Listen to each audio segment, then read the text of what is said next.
Look, Stanley, I think perhaps we've gotten off on the wrong foot here. I'm not your enemy, really, I'm not. I realize that investing your trust in someone else can be difficult, but the fact is that the story has been about nothing but you all this time. There's someone you've been neglecting, Stanley. Someone you've forgotten about. Please, stop trying to make every decision by yourself. Now, I'm not asking for me, I'm asking for her. This is it, Stanley. Your chance to redeem yourself. To put your work aside, to let her back into your life. She's been waiting.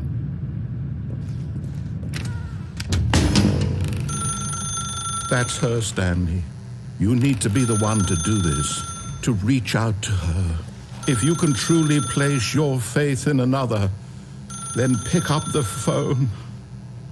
As Stanley picked up the phone, a white light engulfed him, filling him not just with radiance, but with hope. Hope for a life reunited Wait. Oh, goodness. Stanley, did you just unplug the phone? No, that wasn't supposed to be a choice. How did you do that? You actually chose incorrectly. I didn't even know that was possible. Let me double-check. No, it's definitely here, clear as day. Stanley picks up the phone. He's taken to his apartment where he finds his wife, and the two pledge themselves to one another. Music comes in, fade to white, roll credits. Not picking up the phone is actually somehow an incorrect course of action. How is that even possible? None of these decisions were supposed to mean anything. I don't understand. How on earth are you making meaningful choices? What did you... Wait a second.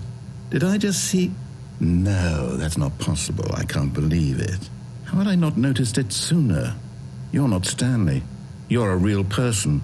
I can't believe I was so mistaken. This is why you've been able to make correct and incorrect choices. And to think I've been letting you run around in this game for so long. If you'd made any more wrong choices, you might have negated it entirely. It's as though you completely ignored even the most basic safety protocol for real-world decision-making. Or did you not grasp the severity of the situation? Well, I won't have that kind of risk on my watch.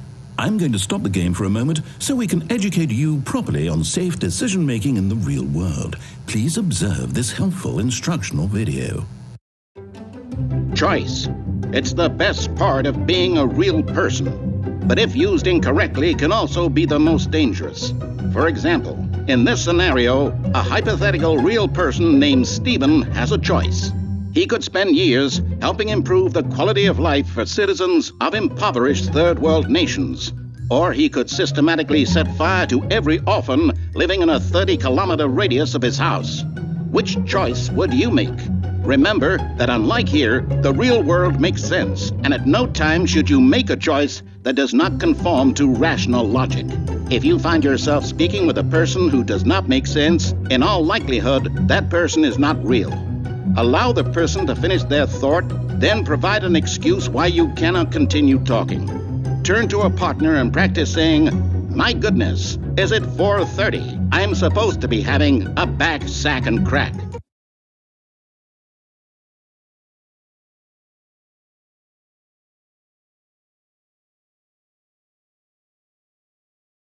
Excellent.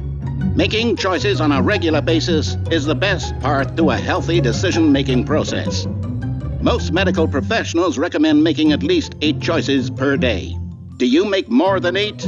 Less?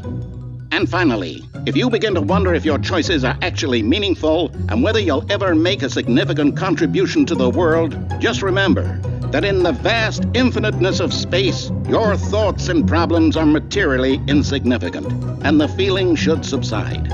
At this time, your instructor will guide you in an exercise to test and reinforce the material covered in this video. Welcome back. You may have noticed that this room has begun to deteriorate as a result of narrative contradiction. But not to worry. Now that you're properly informed on good decision-making, we're going to revisit a choice you made just a few minutes ago and see what the correct thing to do would have been. This way, please.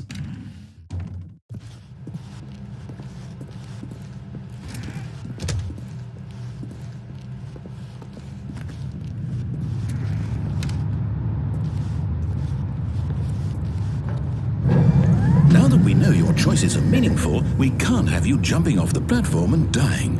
Imagine the main character dying senselessly halfway through the story. That story would make no sense at all. We just need to get you home as soon as possible before the narrative contradiction gets any worse. Unfortunately, it seems this place is not well equipped to deal with reality.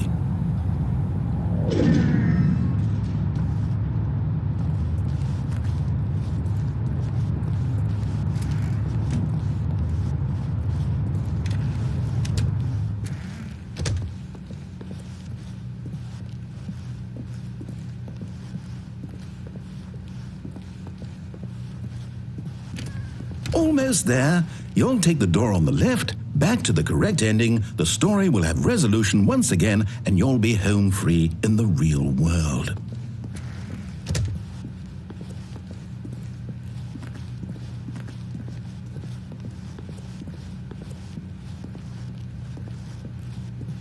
Now remember, all you need to do is behave exactly as Stanley would.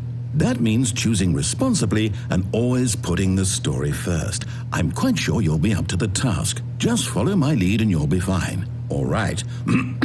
When Stanley came to a set of 2 open doors, he entered the door on his left.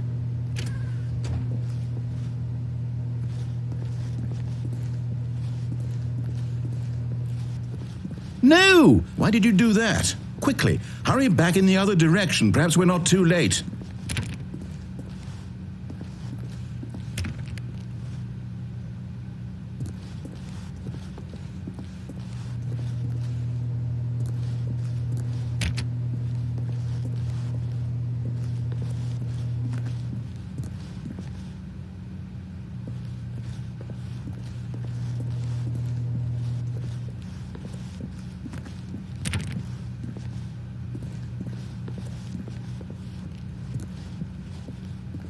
Oh, it's ruined. I can't believe, after everything we talked about, that my story, you've destroyed my work. Why? For what? What did you get out of that? What did you think was so special about seeing the game undone, left here like so much garbage? It's worthless now. And what am I supposed to do? Even if there were a way to continue, would it be worth it? To know that my story is now incorrect? How can I go back to that? I can't erase that knowledge. I'll have to live with it forever, reliving its impossibility forever. I couldn't live that way. Is it better to shut the game down entirely? To willingly destroy all of my work? I don't know. What's the answer? What do I do? What do I do? What do I... No, I have to. I have to shut the game down. I have to. I have to.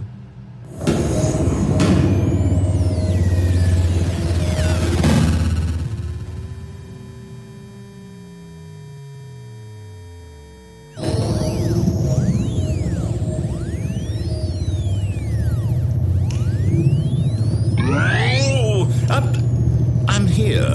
I'm still here. Here in this pile of rubbish. With you. You, who thought you were so clever. Now look where we are. My entire game is destroyed.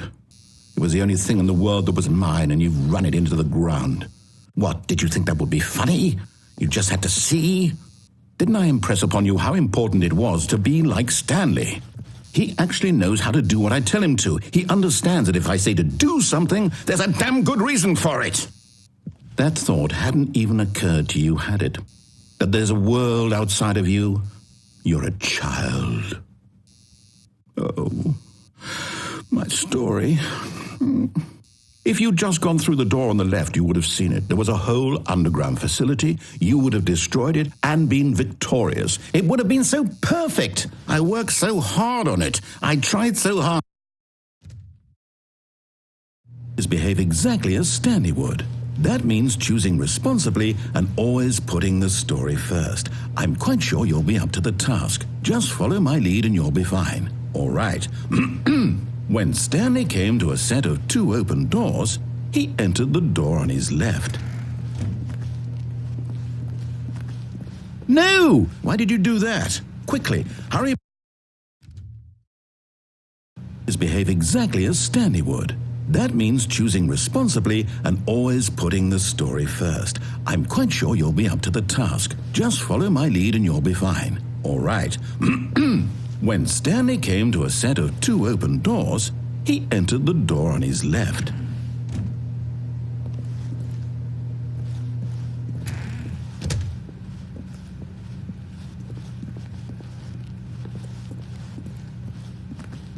Yet there was not a single person here either. Feeling a wave of disbelief, Stanley decided to go up to his boss's office, hoping he might find an answer there. Coming to a staircase, Stanley walked upstairs to his boss's office.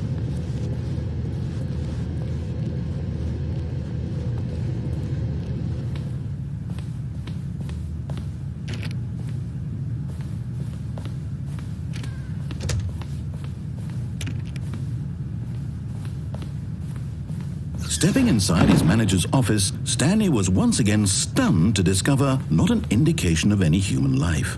Shocked, unraveled, Stanley wondered in disbelief who orchestrated this, until he saw the door with a voice receiver next to it. Surely behind this door lay all the answers to his questions. And beyond all probability, he knew the passcode. He had seen it on his boss's computer just last week. Nightshark 115. Was this the code to open the door? Would it still work? There was only one way to find out. Stanley had been trained never to speak up, but now he would draw from within himself the courage to face the unknown. He drew a sharp breath and then spoke the code.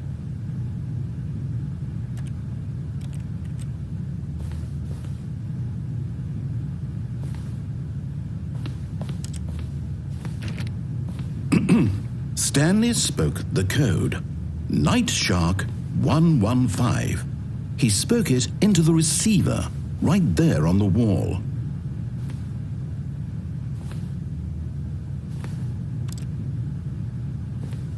I'm sorry, is there a problem? You didn't mishear me, did you? Please speak the code into the receiver. Otherwise we can't get on with the story. This is a crucial step.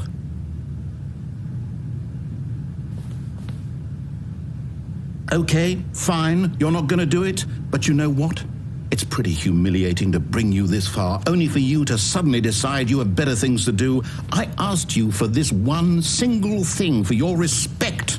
The kind of respect Stanley shows for his choices. He knows what it means to take a story seriously. If you didn't want to see what I had to show you, then why did you come here? You had a choice, you know. You could have gone through the door on the right. You could have done whatever the hell you wanted over there. Why did you come this way? Speak. Say something to me. Explain yourself, you coward. When Stanley came to a set of 2 open doors, he entered the door on his left.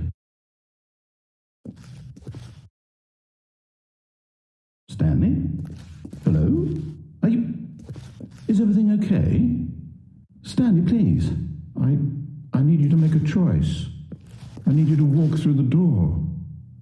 Are you listening to me? Can you hear me? Is everything all right? Stanley, this is important. The story needs you. It needs you to make a decision. It cannot exist without you. Do you understand me? Whatever choice you make is just fine. They're both correct. You cannot be wrong here. We can work together. I'll accept whatever you do. I simply need you to take that step forward, please. Choose. Do something. Anything. This is more important than you can ever know. I need this. The story needs it. So, you hear me? Are you there? Are you listening to this? Stanley, are you there? Okay. It's okay, I can wait. You need time to decide. Time to make sure your choice is correct. That is the best choice. That's all right. I'll wait for you to decide what's the right thing to do. Take as much time as you need.